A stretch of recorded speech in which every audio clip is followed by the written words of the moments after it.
Welcome to the Memorizing Tarot Cards podcast, your 3-minute lessons to learn and memorize each card using symbolism. I use the Rider Waite Tarot if you wish to view the card while you listen to this episode.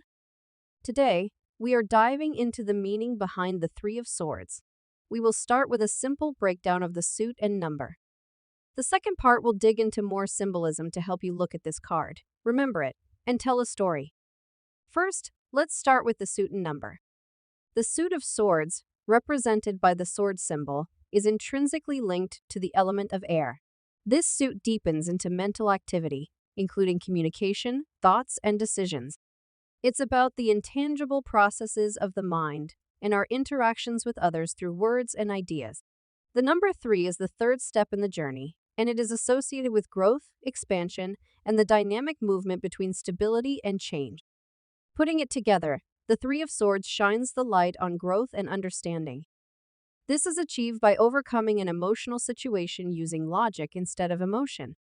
Next, let's explore the symbolism further to help you memorize the meaning of this card when you see it. When the Three of Swords appears in a spread, it often signals the need to deal with a painful or messy situation by looking at the facts and keeping your emotions in check. The results you will get from using a logical approach will change how you see these situations. Next, let's cover the astrology associated with this card. The Three of Swords does not correspond directly to a specific zodiac sign. Still, it reflects the air element associated with Gemini, Libra, and Aquarius. It underscores the intellectual and communicative aspects of the pain or conflict represented by the card. Such experiences, while challenging, are often integral to our intellectual and emotional growth. Next, let's talk about the numerology in this card. The number 3 is associated with growth, expansion, and the dynamic movement between stability and change. In the context of the swords, which deals with thought, and sometimes conflict and challenges, the Three of Swords highlights the growth and understanding that can emerge from both experiencing and overcoming emotional trials. Now that we have covered the basics, symbolism, and even a bit of astrology and numerology, how do we apply this knowledge to a reading? If you look solely at this card, you would take its meaning and apply it to the meaning of the position in the spread. For example, in the past position, a painful situation you overcame with logic and clarity helps salvage a situation you still benefit from in your present. An example may be the first time you experienced a layoff. It was undoubtedly a scary, emotional time. However, you chose to handle it with grace, and, as a result, were hired back. Here's another example. In the future position, the Three of Swords suggests that a situation is about to trigger you and to stay in control of your emotions. Navigate this situation with communication and logic for the best outcome.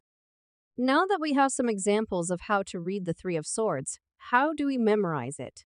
Indeed, instead of memorizing the card, I memorize the symbols and put them together. What works best for me is to connect a scenario in your life to the card. For me, this card represents those bumps in the road where you must choose whether to lose your temper or keep your composure and learn something. Examples are when I catch someone lying to me or if I run into tough situations at work with colleagues. These situations are frustrating, but you often learn something if you keep your composure. Someone lying to me makes me aware that I cannot trust that person, which helps me keep my guard up with this person in the future. At the office, tangles with certain colleagues reminds me of who I can trust and keep my interactions professional. And, of course, keep practicing tarot. As you listen to these 3-minute lessons, you will have consistent reminders of symbolism that apply across different cards in the deck. Thank you for listening. Join us for more 3-minute lessons to memorize more cards.